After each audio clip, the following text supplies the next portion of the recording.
aproveitar esses 3 minutinhos que faltam aí para as 9h30 e ler Provérbios 25. Se você tiver aí na sua Bíblia ou no seu celular, quiser acompanhar. São também esses provérbios de Salomão, os quais transcreveram os homens de Ezequias, rei de Judá. A glória de Deus é encobrir as coisas, mas a glória dos reis é esquadrinhá-las. Como a altura dos céus e a profundeza da terra, assim o coração dos reis é insondável. Tira da prata a escória e sairá vaso para o ourives. Tira o perverso da presença do rei e o seu trono se firmará na justiça. Não te glories na presença do rei, nem te ponhas no meio dos grandes, porque melhor é que te digam sobe aqui, do que seres humilhado diante do príncipe. A respeito do que os teus olhos viram, não te apresses a litigar, pois ao fim, que farás quando o teu próximo te puser em apuros? Pleiteia a tua causa diretamente com o teu próximo, e não descubras o segredo de outrem, para que não te vitupere aquele que te ouvir, e não se te apegue à tua infâmia. Como maçãs de ouro em salvas de prata, assim é a palavra dita a seu tempo. Como pendentes de joias de ouro puro, assim é o sábio repreensor para o ouvido atento. Como o frescor da neve no tempo da ceifa, assim é o mensageiro fiel para com os que o ouviam, porque refrigera a alma dos seus senhores. Como nuvens e ventos que não trazem chuva, assim é o homem que se gaba de dádiva que não fez. A longanimidade persuade o príncipe, e a língua branda esmaga ossos.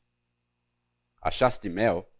Come apenas o que te basta, para que não te fartes e dele venhas a vomitá-lo.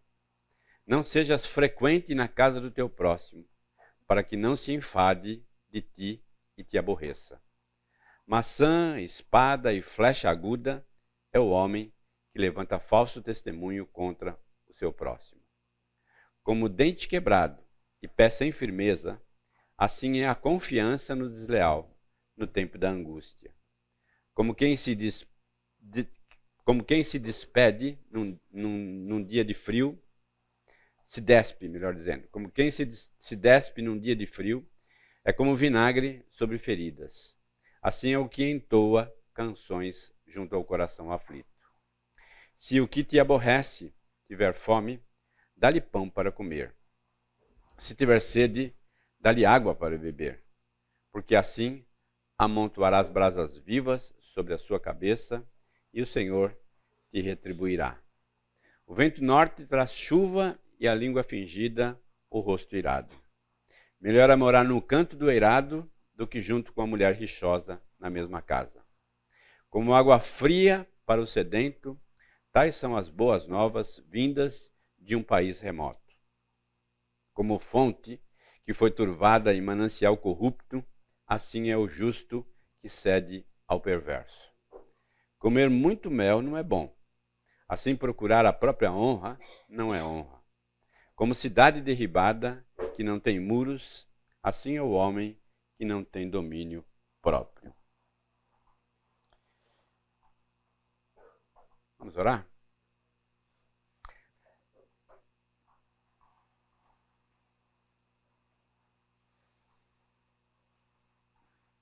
Procure aquietar um pouco o seu coração diante de toda a agitação dessa manhã.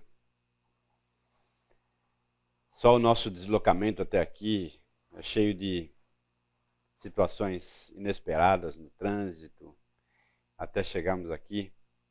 Por isso, peça que Deus tranquilize o seu coração e dê a você um tempo de refrigério. Um tempo para poder refletir diante de tudo aquilo que você tem vivenciado ao longo desses dias, das semanas e do tempo que você tem estado aqui exposto a esse tema tão necessário e tão viável para os nossos dias. Deus, põe a tua mão sobre o nosso coração e vem aquietar a nossa mente, a agitação dos nossos pensamentos e ao mesmo tempo tranquilizar o nosso coração, nos dando a Deus a serenidade necessária para acolher as verdades da tua palavra em nossas vidas, e não apenas acolhê-la intelectualmente, mas também permitir que esse acolhimento a Deus seja expandido para todos os cantos da nossa vida, para todas as áreas dos nossos relacionamentos, para que palavras, pensamentos, ações possam ser todas elas, ó Deus, equalizados com as verdades da tua palavra e ao mesmo tempo, ó Deus, expresse o temor que temos do Senhor e ao mesmo tempo glorifique o teu nome através do nosso comportamento, dos nossos relacionamentos e da interação que temos com as pessoas, ó Deus. Obrigado por essa semana que se inicia. Obrigado porque o Senhor tem estado conosco e tem nos abençoado o nosso coração, a nossa vida, a nossa família.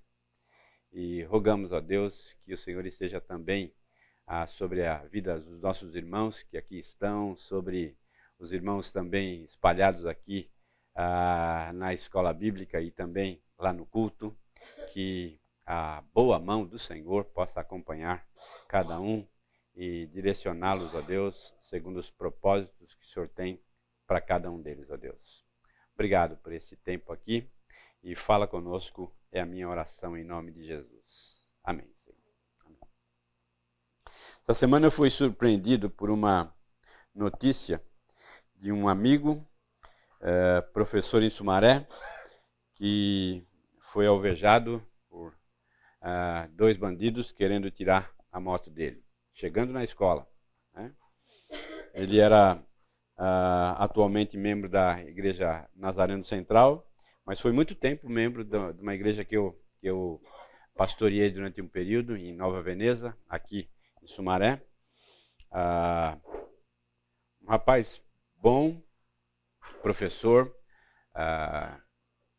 que foi ceifado assim, com uma violência gratuita. Né? Eu fico pensando quantas vezes nós também não controlamos a nós mesmos com as nossas palavras e acabamos alvejando pessoas que nós amamos, pessoas que nós queremos bem. E é interessante, e talvez eu não tenha dito ainda para vocês isso, né? Mas nós vamos ter 3 aulas específicas, né, de comunicação não violência, uma na família, uma no mundo corporativo, o Paulo Beltrão que vai dar essa aula, e outra na educação infantil, né, como utilizar as ferramentas da comunicação não violenta na educação infantil. Né? Essa aula que ainda vai dar a minha esposa, né? E a ideia é exatamente essa, né? É a gente tentar ser pacificadores no meio onde nós estamos, para que, de fato, a nossa mensagem, a mensagem do Evangelho, seja ouvida, né? Porque não adianta você ter um conteúdo excelente de mensagens, né? E não saber como transmitir essa. O Saramago tem uma frase bastante interessante. Ele diz assim: é necessário você sair da ilha para enxergar a ilha. Né? E a nossa ideia é exatamente essa, né? Você se distanciar um pouco da sua realidade familiar para enxergá-la, você se distanciar um pouquinho da sua realidade corporativa, do trabalho, para enxergá-la, e você se distanciar também da questão da educação infantil, para você perceber os seus próprios erros naquele contexto. Né? Mas, especificamente hoje, nós queremos trabalhar um pouquinho com mais um pilar da comunicação não violenta. que é a gente identificar e comunicar necessidades. A gente sabe que todos nós temos necessidades. Necessidade é algo que o ser humano tem constantemente, né? E a boa comunicação em relação a isso nos ajuda a, de uma certa forma, bloquear uma resposta mais truculenta, uma resposta mais agressiva naquele contexto em que você está manifestando uma necessidade, né? Eu coloquei aqui essa expressão de Lucas, capítulo 5, 37. Ninguém põe vinho novo em odres velhos, pois o vinho novo romperá os odres e entornar-se-á o vinho, e os odres se estragarão. O que Jesus está querendo dizer com isso aqui é que existe uma incompatibilidade das estruturas. E nesse caso mais específico, dentro do contexto, a gente entende que Jesus está dizendo que o judaísmo daquele momento não cabia dentro do cristianismo, né? Porque eles não são compatíveis.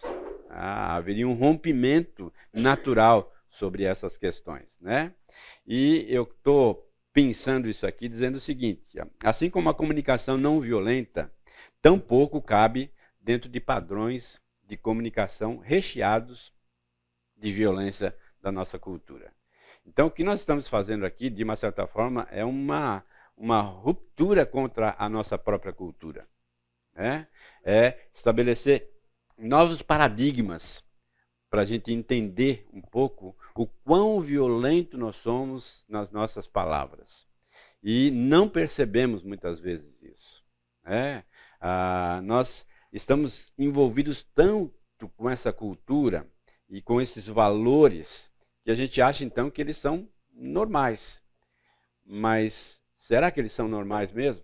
Será que as coisas são assim mesmo? E devem continuar assim? Ou o Evangelho de Cristo vem e revoluciona essa realidade também na minha vida, né? Entender isso e propor isso é a nossa percepção aqui nessa manhã, né? Tem uma outra frase aqui bastante interessante. As pessoas ficam perturbadas não pelas coisas, mas pela imagem que formam delas, né? Muitas vezes eu me perturbo dentro de um relacionamento porque eu estou fazendo uma imagem daquela pessoa que de repente não é a verdade, mas é uma imagem que eu estou fazendo dela, e aí eu sofro em relação a isso, né? Provérbios tem um paralelo bastante interessante, né? Provérbios 7, a primeira frase de Provérbios 7, 23, 7, diz assim: porque como imagina em sua alma, assim ele é. É? Ou seja, a ideia que eu faço dentro de mim, dentro da minha alma, acaba então se expressando e eu acabo acreditando naquilo, né? E muitas vezes em detrimento daquilo que o próprio Deus fala de mim, né? Ou seja, eu rejeito o diagnóstico que Deus tem na palavra de mim e acabo então abraçando uma ideia que de repente não é a ideia verdadeira, né? Lembra que na semana passada a gente terminou um pouquinho com isso aqui, né? Quando ouvimos uma mensagem negativa que não atenda às nossas necessidades, podemos reagir de 4 maneiras diferentes. Ou a gente culpa a nós mesmos, culpa os outros, ou escuta os nossos próprios sentimentos, ou decide escutar os sentimentos e necessidades de outras pessoas, né?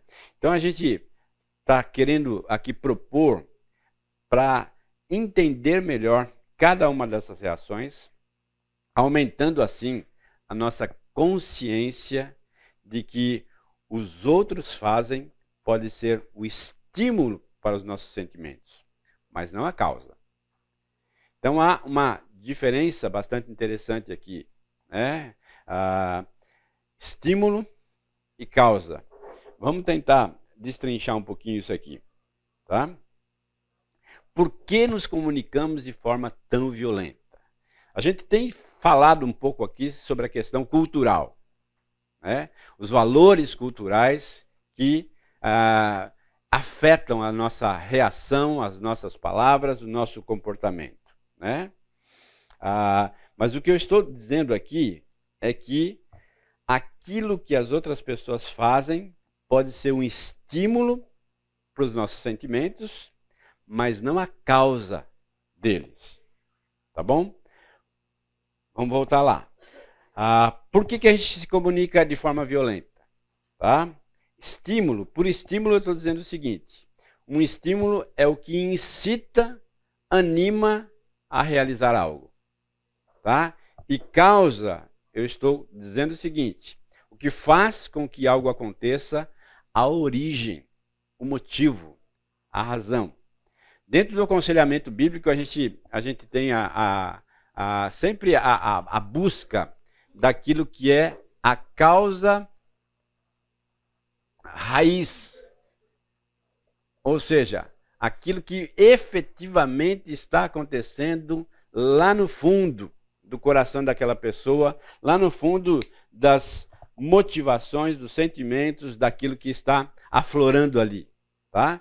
Então, a ideia é basicamente essa, né? Eu entender que pode haver um estímulo, mas existe uma causa raiz, que é essa causa que muitas vezes é ignorada e a gente só trata os sintomas. Tá? Romanos 3:23 diz assim, porque somos por natureza violenta. Ou seja, o pecado que entrou na natureza humana tornou o homem violento. Tá? Então, pensando o seguinte, esta é a causa, esta é a raiz da questão da violência nas nossas vidas. Né? Nós somos pecadores, por natureza. E o pecado, então, me estimula a agir assim. Né? Essa semana eu participei de um congresso que dizia o seguinte, que como lidar com o feedback que eu tenho na empresa, que eu tenho em casa, que eu tenho nos relacionamentos. Tá? E aí ele colocou o seguinte, que feedback não é a hora de reagir, mas é a hora de refletir. E é um pouco disso que nós estamos falando. Né? Quando eu ouço uma crítica a meu respeito, de repente não é hora de reagir àquilo. Só que a nossa tendência natural é reagir àquilo. Né? Porque a gente quer se defender de um ataque que foi feito. Mas lembra, talvez aquela não seja a hora de agir assim. É hora de refletir, de saber exatamente o meu comportamento é ou foi adequado naquela situação, naquele momento. O que eu falei, eu deveria ter falado. Como eu agi, eu deveria ter agido. Então, essa reflexão é, sem sombra de dúvida, algo que precisa ser trabalhado. Né? Não sei se eu já mencionei aqui essa ilustração, o exemplo do copo cheio. Né?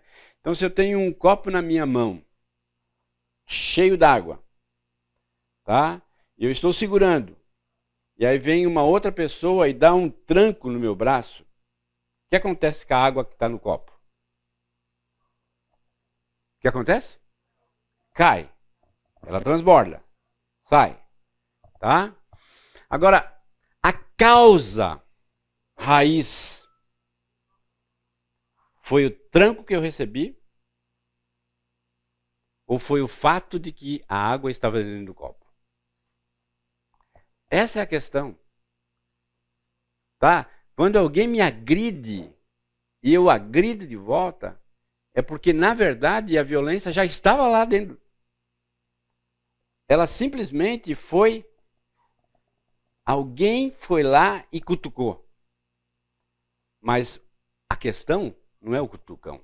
Porque eu poderia ter reagido de forma diferente.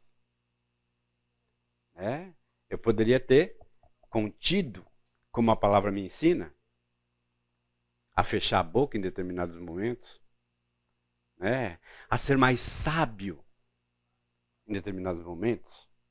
Não é isso que Provérbios diz? Até o tolo, quando se cala, é tido por sábio. Ou seja, eu podia, mas eu não conseguia. E eu não conseguia exatamente porque o pecado está lá. O pecado me estimula a reagir na mesma proporção e muitas vezes numa proporção mais exagerada ainda. É aquela ideia de que eu tomei um chute na minha canela, eu dou 2, um para o chute que eu tomei e outro para me vingar. Porque essa é a minha natureza. Então, percebam, nós queremos exatamente refletir na raiz da questão. Tá? Naquilo que realmente está motivando o meu coração naquela situação, naquele momento, porque eu agi assim, poderia não ter agido, mas agi, e como eu lido com isso, como eu trabalho com isso na minha própria vida. É um pouco disso aqui, No terceiro componente da comunicação não violenta, reconhecemos a raiz de nossos sentimentos. Nossos sentimentos resultam de como escolhemos receber o que os outros dizem e fazem, bem como de nossas necessidades e expectativas específicas naquele momento. Então lembra, você sempre tem uma escolha. Sempre. Não existe nenhuma situação em que você não tenha escolha. Talvez você não tenha escolha naquele momento, naquela situação, mas você pode escolher como você vai agir naquela situação. Uma das meninas que trabalha comigo, o esposo dela faleceu de dengue. Menino novo, 40 e poucos anos, e essa semana eu estava conversando com ela e ela disse assim, olha, essa semana está muito difícil, porque fazem 3 meses, alguma coisa assim. E ela disse, porque eu parei de ler as escrituras, meu coração está muito dilacerado. Porque logo que ele morreu, eu me apeguei à palavra, comecei a ler todos os dias, dormia melhor, passava o dia melhor, e aí eu me afastei um pouco dessa prática, e isso está. Ou seja, existe uma escolha. Eu não tenho como fugir do sofrimento. Está lá. Eu vou ter que encará-lo. Mas como eu o encaro? Eu posso encarar de peito aberto? Ou eu posso me revestir daquilo que está à minha disposição, que o próprio Deus deu? A palavra de Deus aquieta, acalma o nosso coração e nos dá uma visão daquilo que eu preciso enxergar naquele momento. Ela não pode sair daquela situação. O marido morreu, não vai voltar. Agora é ela e ela. E lidar com esse momento é uma escolha. Como é que eu vou lidar? Eu posso muito bem sair para a gandaia, encher a cara com as amigas, ou eu posso lidar dentro da palavra de Deus, buscando refúgio, fortaleza, socorro bem presente na tribulação, que é a pessoa do nosso Deus. Então há uma escolha. E essa escolha é que precisa ser bem feita. Então, os nossos sentimentos, eles resultam de como nós escolhemos receber o que os outros dizem e fazem, bem como de nossas necessidades e expectativas específicas naquele momento. Somos levados a aceitar a responsabilidade pelo que fazemos, para gerenciar os nossos próprios sentimentos. Ou seja, existe uma responsabilidade. E essa responsabilidade eu não tenho como fugir. Ela é real, ela está aí. E eu preciso encará-la. Tá? Vamos lá. Naqueles 4 pontos que nós trabalhamos. Tá? Eu fui agredido. Como é que eu posso reagir a isso? Tá? Eu posso simplesmente culpar a mim mesmo, tá? Tomando aquilo que eu ouvi como pessoal, escutando apenas a acusação, a crítica. Por exemplo, alguém está zangado e diz: você é a pessoa mais egocêntrica que eu já vi. Talvez alguém já falou isso para você. Talvez você já falou isso para alguém. Como é que você pode reagir a isso? Podemos escolher ouvir o julgamento dessa afirmação e carregar um sentimento de culpa que pode não ser verdade a nosso respeito. Entende? De repente, naquele momento, eu me mostrei uma pessoa assim. Mas não significa que eu seja assim todo o tempo. E aí, quando eu levo isso para mim mesmo, e começo então a carregar isso, né, eu sou exatamente isso, né, de repente não é verdade. Ou não é totalmente verdade. E lidar com isso é fundamental. Ou a gente então, diante de uma palavra mais agressiva contra mim, eu culpo a outra pessoa, culpo os outros.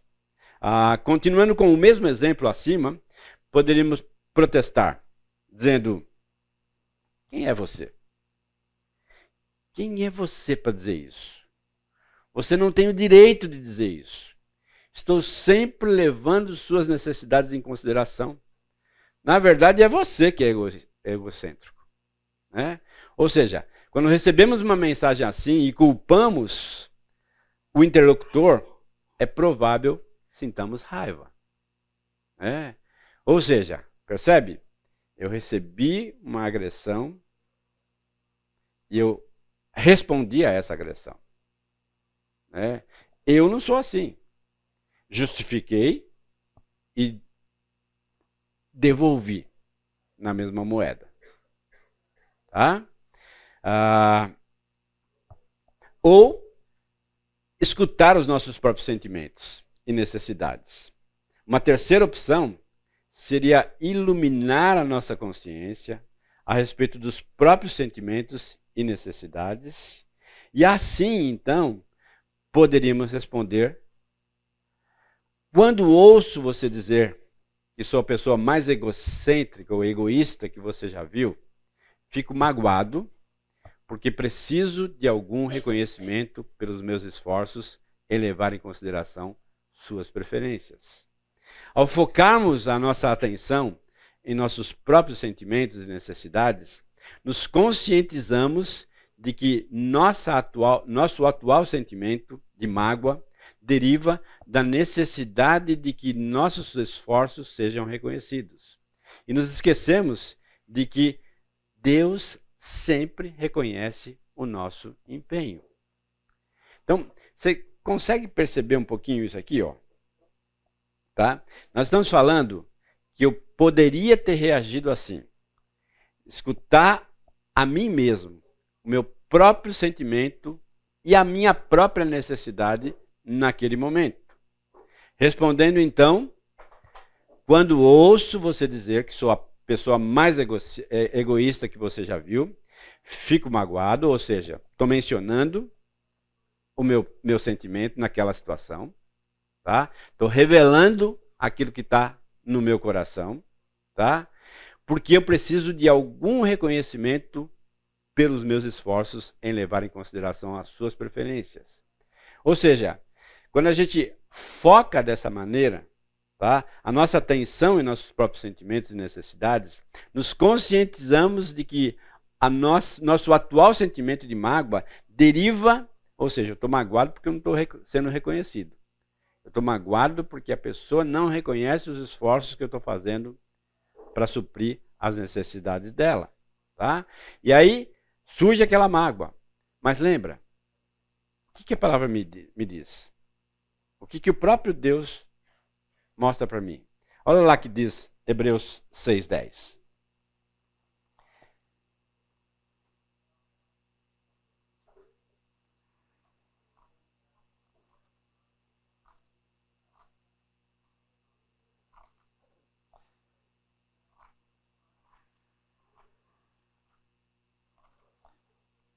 Hebreus capítulo 6, versículo 10. Porque Deus não é injusto para ficar esquecido do vosso trabalho e do amor que evidenciastes para com o seu nome, pois servistes e ainda servis aos santos. Ou seja, essa mentalidade precisa tomar conta do meu coração, da minha mente, da minha vida. E perceber que nada passa despercebido para Deus. Nada, absolutamente nada.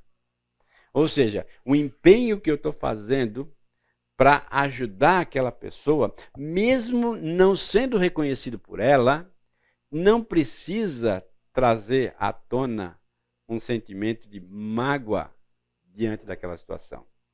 Porque quem tem que reconhecer, já reconhece.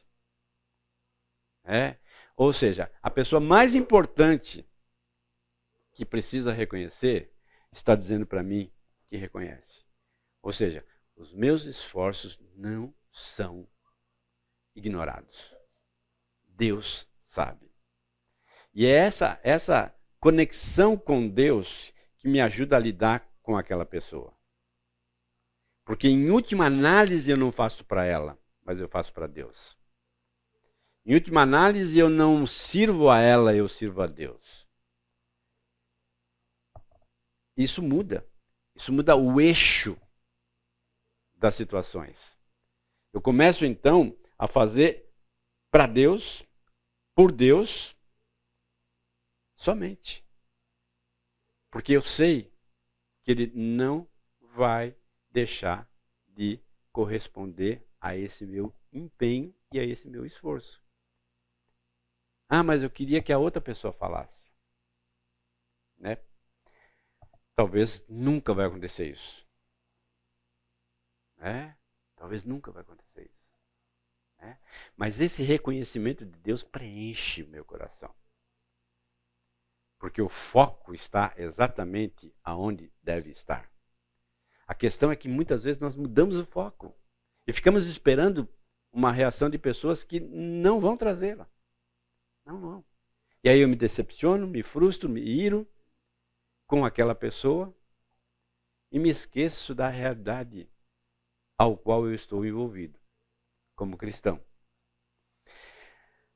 Deixa eu abrir aqui. Talvez isso aqui tenha algumas polêmicas aí, né, na situação. Né? Então, se você tem alguma minhoquinha aí, por favor. Não, parece que a chave é ser mais reflexivo e menos reativo. Sem dúvida. Sem dúvida. As situações, né? Eu sou professora. Ali é muito rápido. Então. Eu sei. A gente tem que. Eu entendo. Daquele 1 segundo que faz toda a diferença, né? Eu entendo.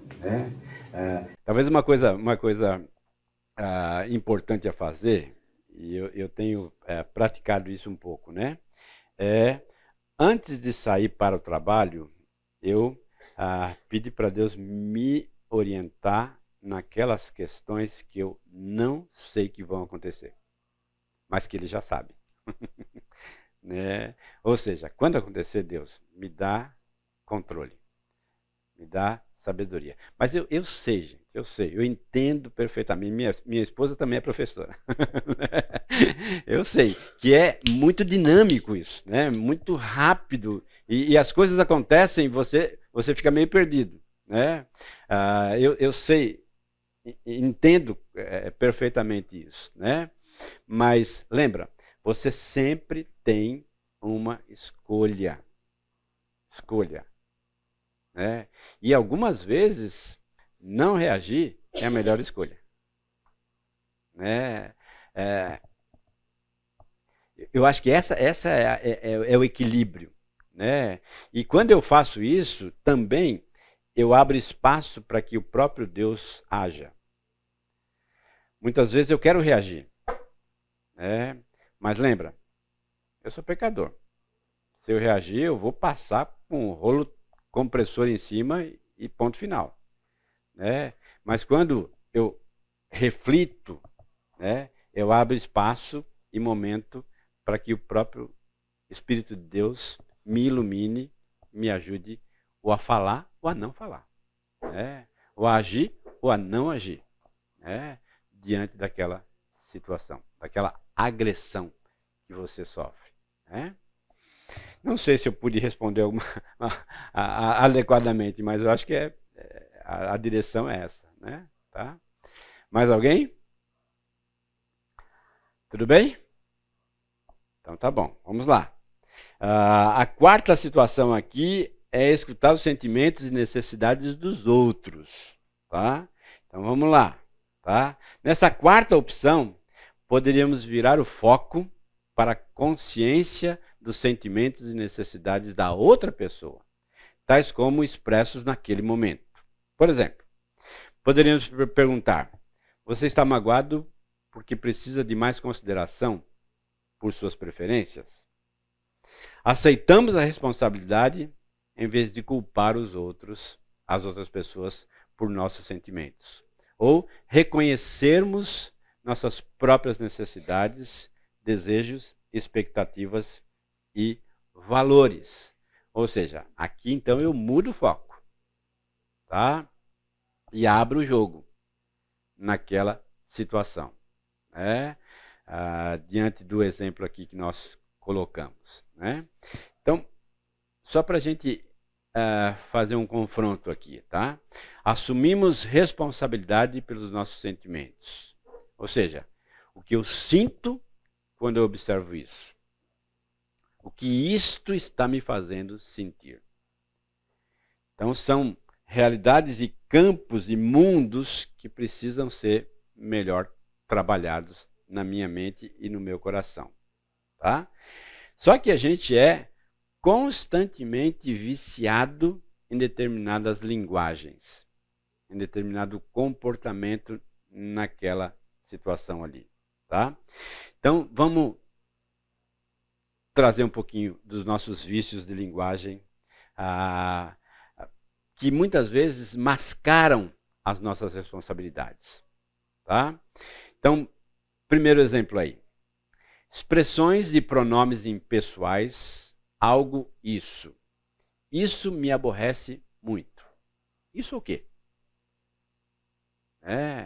Ou seja, eu preciso ser específico naquilo que está me aborrecendo, tá? Afirmações que somente mencionam as ações do outro. Quando você não me liga, no meu aniversário, fico magoado. Então, a mágoa veio pela falta de ligação, a mágoa veio pelo fato de ser aniversário, tá? Uso da expressão sinto-me mais porque mais pronome que não seja eu. Ou seja, sinto-me magoado porque você disse que não me ama. Então, perceba aqui. Sinto, sentimento. Porque a minha necessidade. Qual é a necessidade aqui? De ser amada. Tá? Então, a questão é você ser claro com aquilo que é a sua necessidade. E não o seu sentimento em si. Tá? Você tem uma necessidade de ser amada, de ser reconhecida, de ser valorizada naquela circunstância. Tá? Então, necessidades na raiz dos sentimentos. Tá? Não fomos ensinados a pensar em necessidades, mas sim em pensar no que há de errado com as outras pessoas quando nossas necessidades não são atendidas. Então, isso é valor cultural. Tá? A nossa cultura, herdada na família, herdada na sociedade, herdada nos ambientes aos quais nós trafegamos, tá? Nos ensinou, então, a pensar em necessidades, mas sim em pensar no que há de errado com as outras pessoas que não atendem às nossas necessidades. Ou seja, os julgamentos que fazemos das outras são expressões alienadas de nossas próprias necessidades não satisfeitas. Por exemplo, o problema é que ele não me compreende. Eu estou com uma necessidade aqui de acolhimento, de compreensão. Tá? Você ama mais o trabalho do que a mim.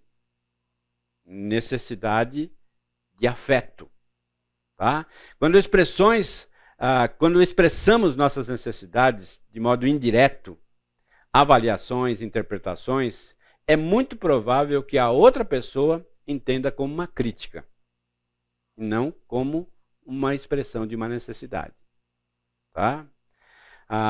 Se não expressarmos e valorizarmos corretamente as nossas necessidades, os outros também não podem valorizá-los. Ou seja, se eu não sou claro com aquilo que eu estou precisando, como é que a outra pessoa vai entender isso? Ela simplesmente não vai conseguir entender aquilo que eu estou tentando comunicar. Tá bom? Nós estamos trabalhando um pouco com essa ideia aqui, tá? Que os nossos sentimentos, eles na verdade estão revelando uma necessidade. Tá? Nesse exemplo que eu dei ali, né, o problema é que ele não me compreende.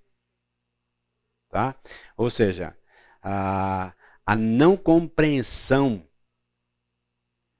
ela é um sentimento que está sendo aflorado, mas que está revelando uma necessidade de ser acolhido. Tá? Eu preciso ser acolhido. Essa é a necessidade. Se essa necessidade for contemplada, está tudo bem. Entende? Só que a outra pessoa não está entendendo isso. Porque você não está dizendo isso. Você só está revelando os sentimentos. Tá? O autor aqui, o Marshall, ele trabalha um pouco com essa pirâmide aqui, né? Que é uma pirâmide bastante conhecida, né? Onde no pé da pirâmide aqui a gente tem as necessidades fisiológicas, né? E a gente colocou lá, né? Fora do trabalho e no trabalho, né? Fora do trabalho, comida, água, sexo, sono, repouso. No trabalho, horário de trabalho, intervalo de descanso e contato físico, né? Interessante. Hoje, grande parte das pessoas trabalham em home office, né? Mas mesmo em home office, você precisa ter um horário de trabalho, né? Porque senão você acaba trabalhando muito mais do que está sendo remunerado para tal, né? Segurança. Liberdade, segurança da violência, ausência da poluição, ausência de guerras, no trabalho, um trabalho seguro, remunerado, com benefícios, com permanência no emprego, né? Eu até acrescentaria ali a questão dessa segurança de uma espécie de salário psicológico ou salário emocional. Porque nem sempre a remuneração ela me satisfaz. Eu trabalho num restaurante. A gente trabalha de segunda a sábado.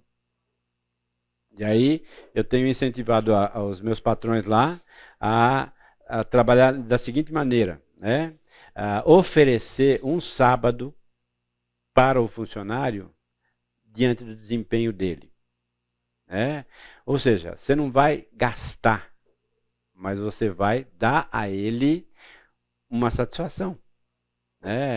Ou seja, ele vai ficar feliz em trabalhar naquela empresa. Porque trabalhar em restaurante é uma loucura. A gente abre 11 horas da manhã, fecha às 3, mas esse período é pegado. Por quê? Porque são 500 refeições por dia. Então é uma loucura. A cozinha fica em loucura, o salão fica todo conturbado, porque é pouco tempo para servir muita gente. E o cara sai de lá esgotado. Todo mundo sai de lá esgotado. Você fala, mas sai 3 horas da tarde. Mas sai 3 horas da tarde acabado. Que vai para casa, tem que dormir e no outro dia, 6 horas da manhã, tem que estar lá. Então, é bem pegado. E aí, se a gente remunerar com grana, é uma coisa. Mas se você der algumas outras recompensas, porque o gargalo nesse ambiente é a permanência do indivíduo ali. A gente trabalha muito com o pessoal do Maranhão. Não sei se tem algum maranhense aqui, mas a maioria deles lá trabalha um período, pede a conta, vai embora, gasta o dinheiro e volta. Então essa dinâmica. Então, para você segurar a pessoa, você tem que dar para ela também um salário emocional que vai dar a ela a segurança no trabalho que ela precisa. Sociais, família, amigos, grupos sociais, comunidade. No trabalho, amizades com os colegas, a interação com clientes, chefes amigáveis. Eu estou recentemente trabalhando aqui na igreja com as koinonias, com a coordenação das koinonias. E uma verdade que eu sempre entendi em relação às koinonias é que Deus não nos fez para vivermos em solidão. A solidão não é bem-vinda para o ser humano, mas também a multidão não é bem-vinda para o ser humano. Então eu não me dou bem nem com a multidão e nem com a solidão. Por isso, então, o espaço e o ambiente de koinonia não tem nem solidão e nem multidão, mas tem um grupo pequeno onde eu posso interagir com essas pessoas. E isso, então, traz naturalmente esse ambiente acolhedor, esse ambiente que me ajuda e supre a minha necessidade social. Porque é incrível, no nosso ambiente aqui, na igreja lá em cima, é difícil, é uma multidão. Você fica um pouco... a gente some na multidão. E ao mesmo tempo, quando você tem um espaço onde você pode falar, ser ouvido, pode reagir às situações, isso então é, sem sombra de dúvida, algo extremamente necessário para uma comunidade grande como a nossa. A estima, a aprovação da família, a aprovação dos amigos, reconhecimento da comunidade, no trabalho, reconhecimento dos meus patrões, responsabilidade, orgulho e reconhecimento, promoções, tudo isso então acaba me ajudando na minha estima. Autorrealização, educação, religião, passatempos, crescimento pessoal, no trabalho desafiante. É duro você trabalhar num lugar que você não tem desafios. A gente muitas vezes é movido por desafios. E esses desafios nos empolgam e a gente cresce com eles e se desenvolve ainda mais. Diversidade e autonomia, participação nas decisões, crescimento pessoal.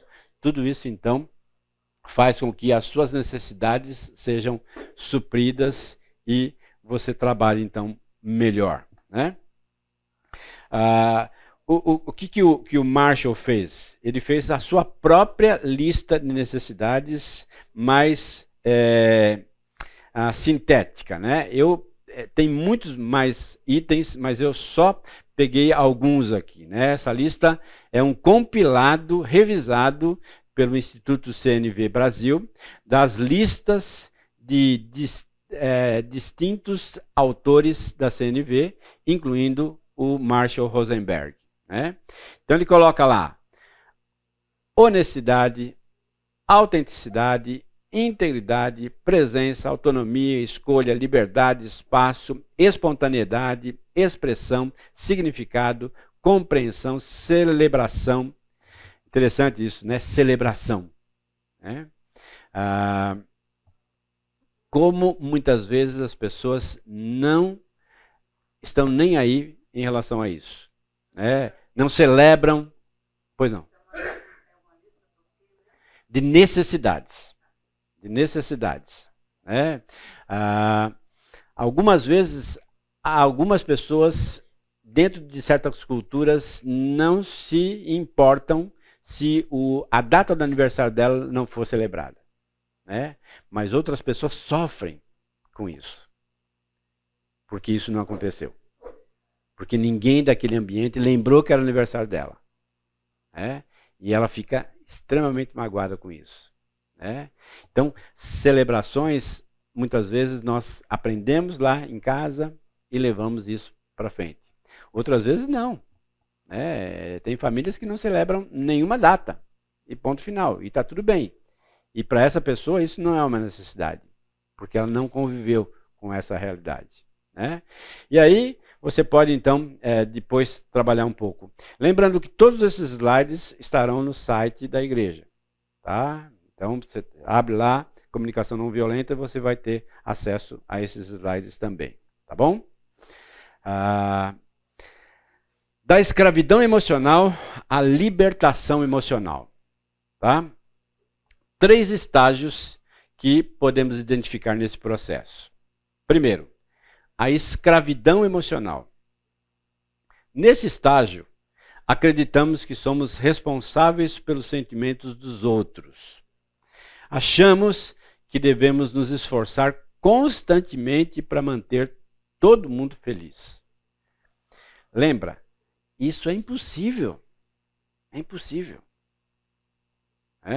Eu venho de uma família de 6 irmãos homens. A única mulher da casa era minha mãe. E hoje, olhando, eu percebo o quanto ela fazia para ver todo mundo satisfeito e feliz. Mas o quanto isso custou para ela. Porque, na verdade, a gente não consegue, gente. Não consegue.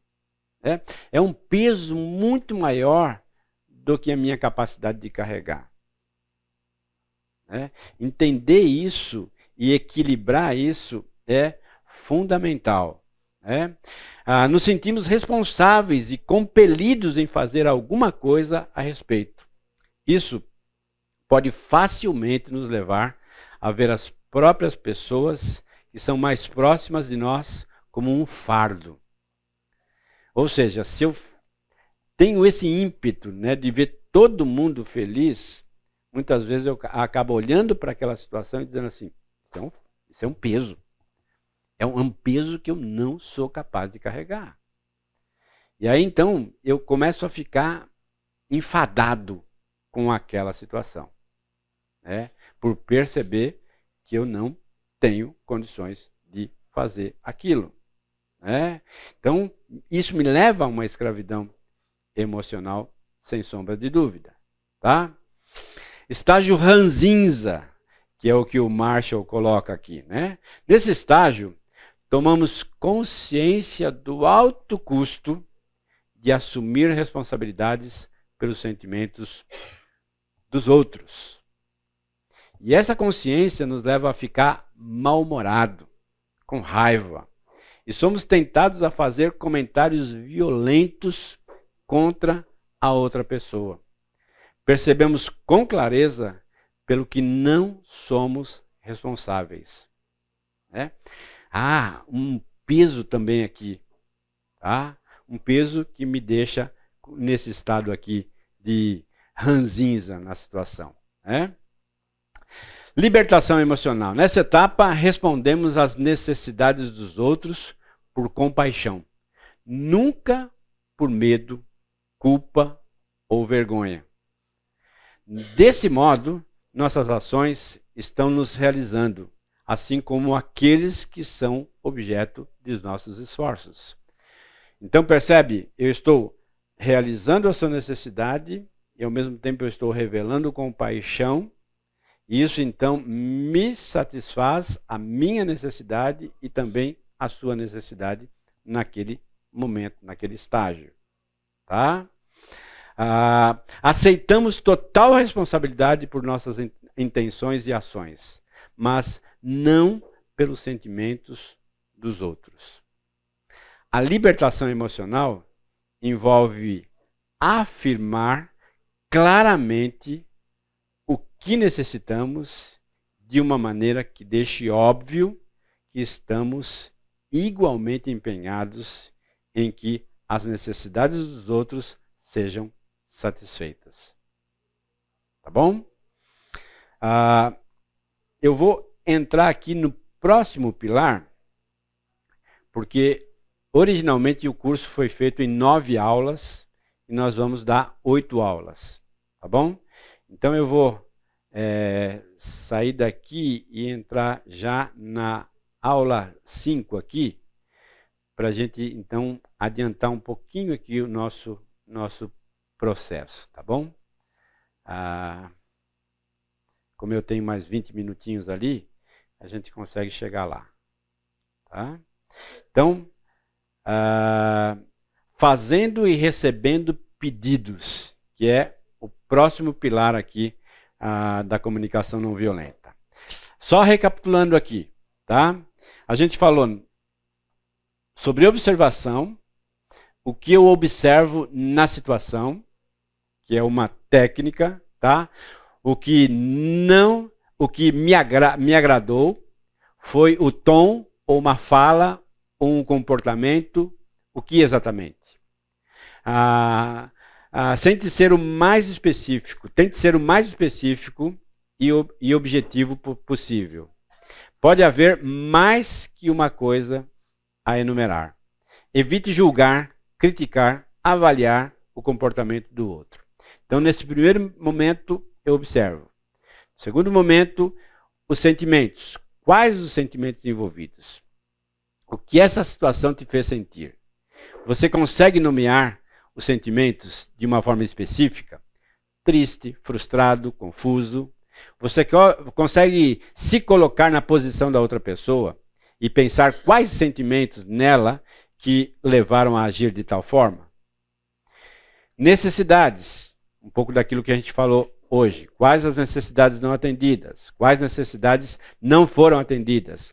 Afeto, aceitação, segurança, escuta. O que você precisa, mas com essa situação você sente que faltou. E, por outro lado, que necessidades você acha que não foi atendida na outra pessoa ou para que ele tenha a agir como agiu. E hoje, então, pedidos. Vamos trabalhar um pouquinho mais com essa questão. Você pode fazer um pedido ou receber um pedido. Você conseguiria fazer um pedido específico para essa pessoa, para que tal necessidade seja atendida? A realização deste pedido depende exclusivamente dessa pessoa. Ele é específico. Será que existe algum pedido implícito por trás da atitude que você não gostou? Então vamos trabalhar um pouquinho com essa ideia aqui. Tá? Esse texto aqui é um texto, eu acredito, emblemático para a questão da violência. Né? Mateus 26 diz assim: Então Jesus lhe disse: Embanha a tua espada, pois todos os que lançam mão da espada, a espada perecerão. Lembra da situação? Tá? Jesus acaba de orar no jardim de Getsêmani, tá? Os soldados vêm para prender Jesus. Pedro, então, tira a espada e corta a orelha de um dos soldados. Tá? O contexto dessa passagem revela que havia algumas outras espadas e armas envolvidas. Tá? Ou seja, quando a gente começa a estudar a situação, tá? A gente percebe que aquilo que andar com a espada era algo comum. Tá? Os discípulos ali andavam assim. Tá? A sociedade andava assim. Tá? Versículo de número 47. Olha o que diz lá. 26, 47. Falava ele ainda, e eis que chegou Judas, um dos 12, e com ele grande turba com espadas e porretes, vinda da parte dos principais sacerdotes e dos anciãos do povo. Então, não tinha apenas a arma de Pedro. Tinha mais outras espadas e mais outros porretes ali, na situação. Tá?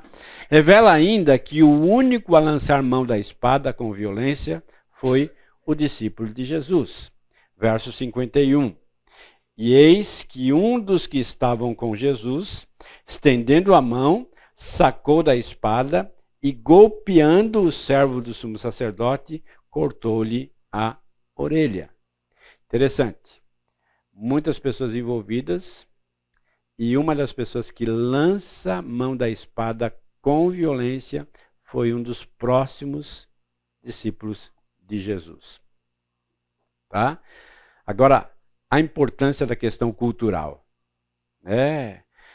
Pedro fez o que fez, pensando o quê? Em proteger o mestre. Em livrá-lo daquela situação. Tá? E esse recebe uma repreensão do mestre. Olha lá o versículo 52 que nós lemos. Então Jesus lhes disse: embanha a tua espada, pois todos os que lançam mão da espada, a espada perecerão. O que a gente aprende aqui? Tá?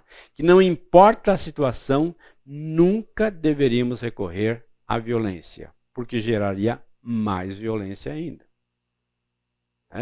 Então, basicamente, a lição que eu tiro aqui é que se eu recorrer ao episódio de violência, eu vou colher um episódio de violência também. Tá? Então, se eu começar esse processo vai se agigantar e vai se tornar ainda mais violento. No interior do nosso país, a gente sabe que existem assassinatos de famílias inteiras. Onde a pessoa foi agredida, ela foi e agrediu, e assim sucessivamente. Matou o pai, eu vou lá e mato o pai.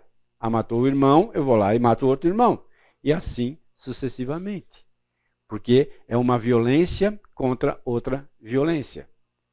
E é bloquear esse movimento que o próprio Cristo, ao colocar essa ideia, traz para nós. Se a gente for para Tiago, a gente percebe exatamente isso. Porque todos tropeçamos em muitas coisas.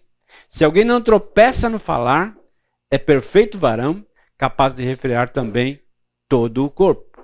Ou seja, é uma realidade. Tá? É uma realidade na minha fala. Eu vou tropeçar. Tá? Eu não sou capaz de refreá-la. Então, tropeçamos, somos imperfeitos, não temos um freio natural compassivo. Tá? Isso não está em nós. Tá? O próprio Tiago diz no versículo 5, assim também a língua, pequeno órgão, se gaba de grandes coisas. Vede como uma fagulha põe em brasas tão grande selva. Ou seja, basta uma fagulha, uma partícula incandescente que se solta de um corpo em brasa para colocar tudo a perder. Tá? Então, lembra aquele movimento que eu já mencionei para vocês, né? Cabeça quente, coração frio.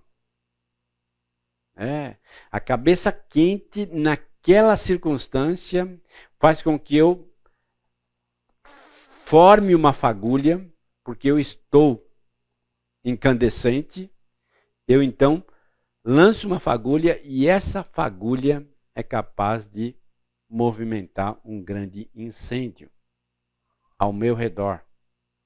E se esse movimento não for brecado, o que acontece?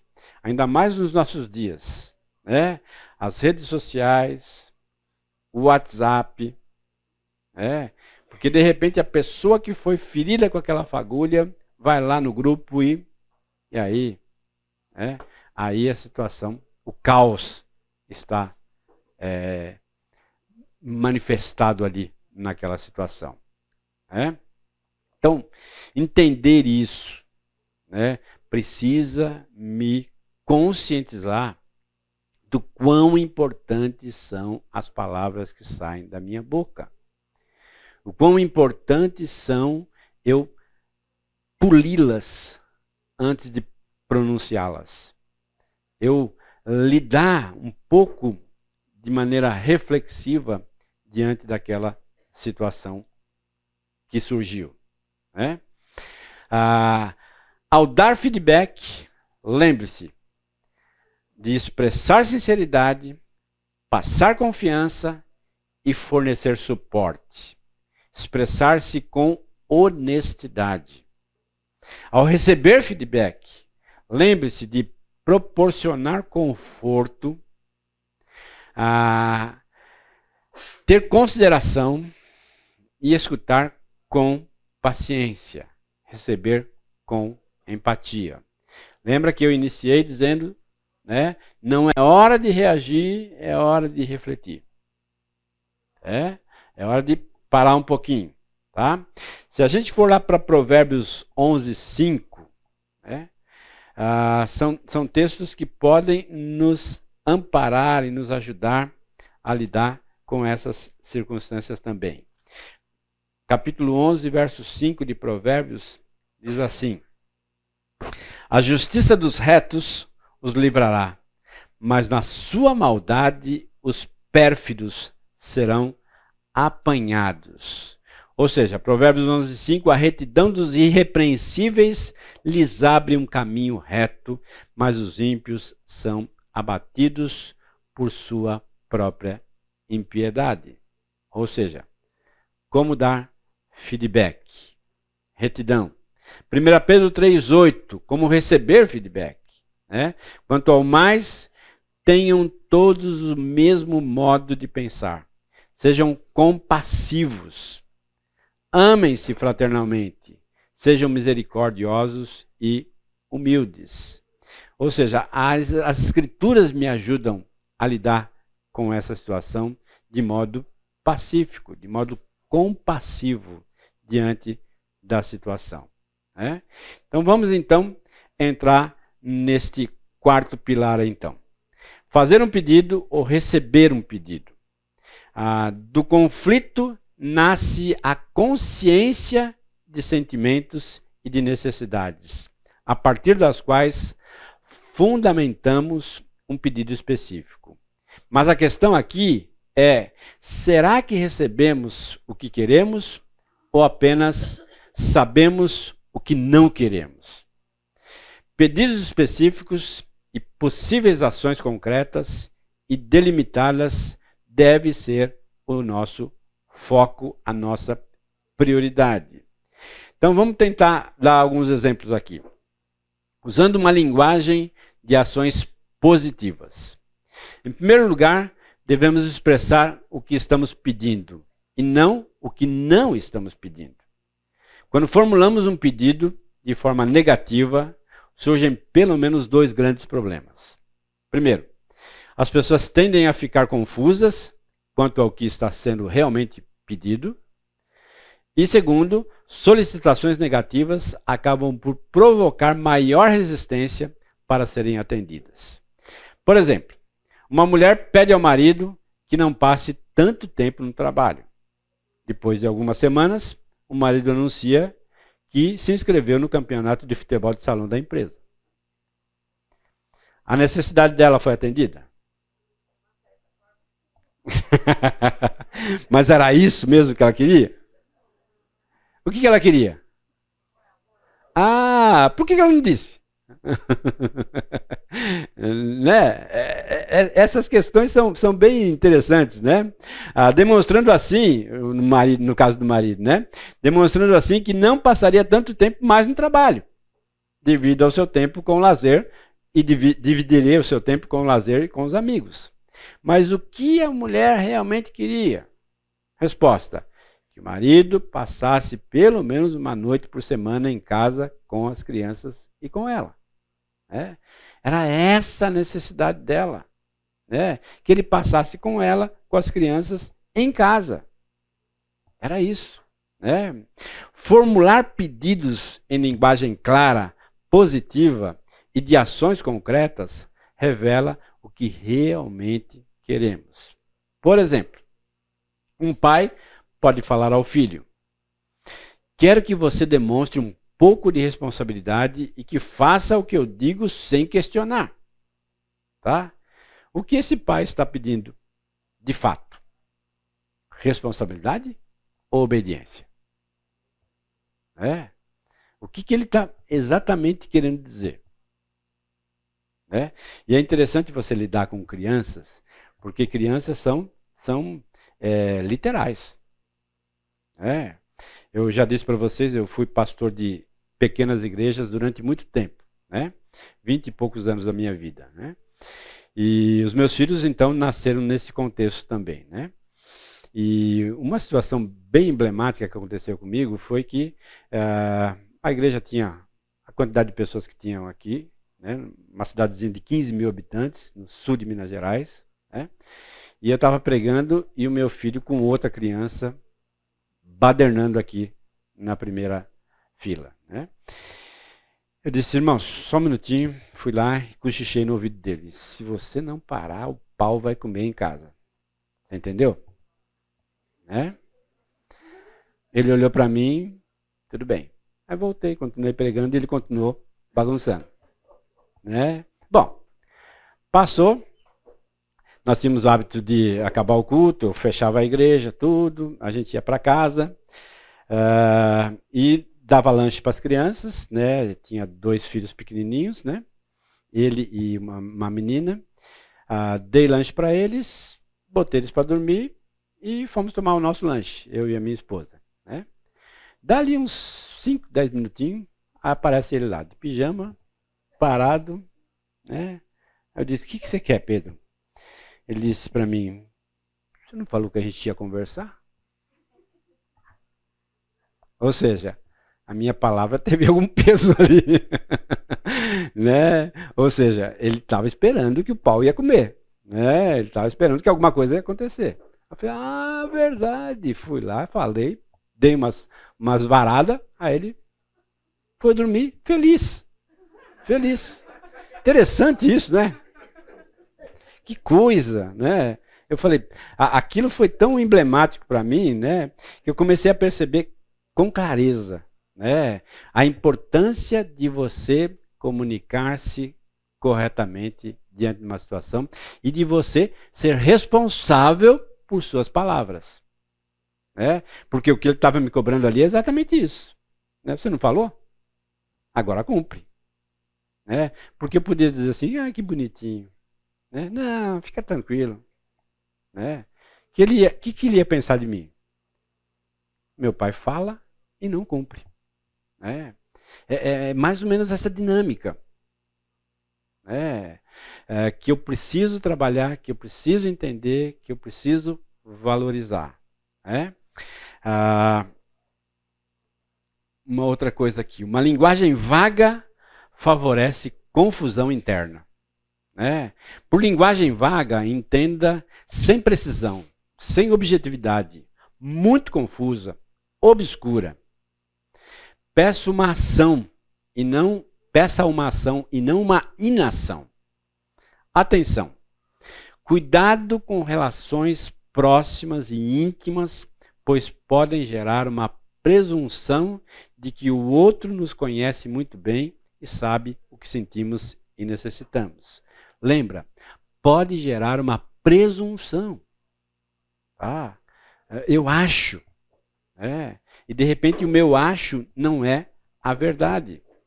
Podendo levar a não comunicarmos claramente o que precisamos. Então, fazendo pedidos de modo consciente. Pode não ficar claro para o ouvinte o que queremos que ele nos faça, quando expressamos apenas nossos sentimentos. Por exemplo, estou chateado porque você esqueceu de comprar batatas e cebolas que pedi que comprasse para o jantar. Pedido implícito. Você poderia voltar ao supermercado para comprar? Mensagem recebida. Ela só reclama. Nada está bom. Críticas e mais críticas. Sentimento de inadequação e desconexão surge entre eles. Isso aqui me ajuda a, quando a minha mulher pediu, anotar. E quando for comprar, ticar cada item, né? Para não acontecer isso. Né? Então percebe, a gente sempre valoriza aquilo que não aconteceu. Essa é uma tendência nossa. Tá? Eu posso ter comprado 5 itens da lista, a lista tinha 6, mas eu não comprei o 6º. E o 6º vai ser motivo de conflito entre nós. Porque a nossa tendência é essa. Como seres humanos, a gente tende exatamente a essa questão. Tá? Eu vou parar aqui, falta 2 minutinhos lá.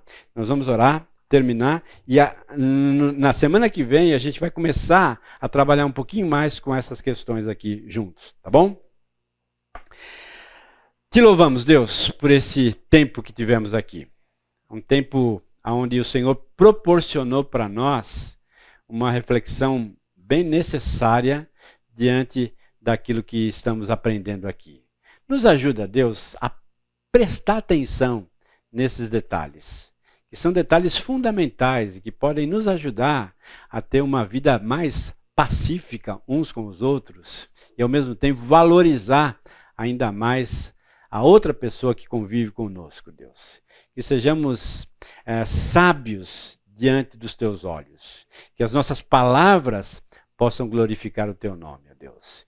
E que possamos manter o nosso coração aquecido em nossas relações e, ao mesmo tempo, a nossa cabeça fria, ó Deus, para poder refletir antes de pronunciar qualquer palavra. Que elas sejam palavras polidas, palavras como diz o livro de Efésios, temperadas com sal e que possam, ó Deus, dar sabor à vida de outras pessoas através das nossas vidas. Louvado seja o teu nome, muito obrigado por mais um tempo juntos aqui. Leva-nos, ó Deus, para os nossos lares, que possamos ter um tempo abençoado junto aos nossos familiares e voltar, ó Deus, para o culto à noite, em celebração e louvor ao teu nome. Obrigado, em nome de Jesus. Amém.